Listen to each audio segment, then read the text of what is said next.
Hi, indeed. So I wanted to come up and provide an update on where we stand in terms of the humanitarian situation, which is indeed very dire at this moment in Gaza. So I will recall that we've been engaging in a lot of efforts in the past weeks. So we've increased our humanitarian aid allocation to 100 million euro for Palestinian territories, notably Gaza.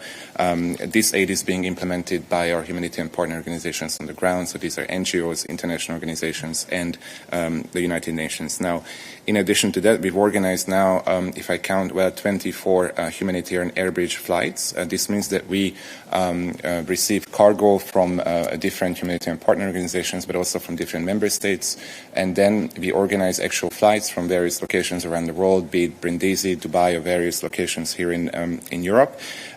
We bring the cargo to the closest airport to the Gaza Strip, which is the El Arish International Airport, hand it over to the Egyptian Red Cross. They bring it into Gaza via the Rafah crossing point, hand it over to the Palestinian Red Cross, and then they distribute it among the partner organizations that we have in the Gaza Strip. So that's what we do. But of course, all these efforts are worth nothing if there is no humanitarian access. So what we've seen is that the access has been quite limited, although there were some improvements during the days of the truce.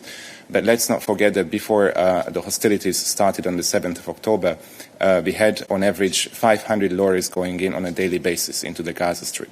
Now, as a bare minimum, we would need 100 according to the United Nations. But what we've seen in reality is that before the days of the truce, we had on average about 60 to 70 lorries going in for many, many days. So still, clearly, there's a lack of humanitarian access, and that's the reason why, as Peter has explained, we've been in touch with all the relevant interlocutors to ensure that humanitarian access can be ensured, that it is unhindered. And let's recall that according to international humanitarian law, there should be no restriction on who should be benefiting from humanitarian aid, how much aid can go in, and no restriction should there be either on the categories of items that can be brought to the people in need.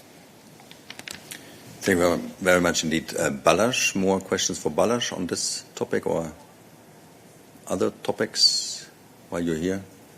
Any other questions for Balázs more generally?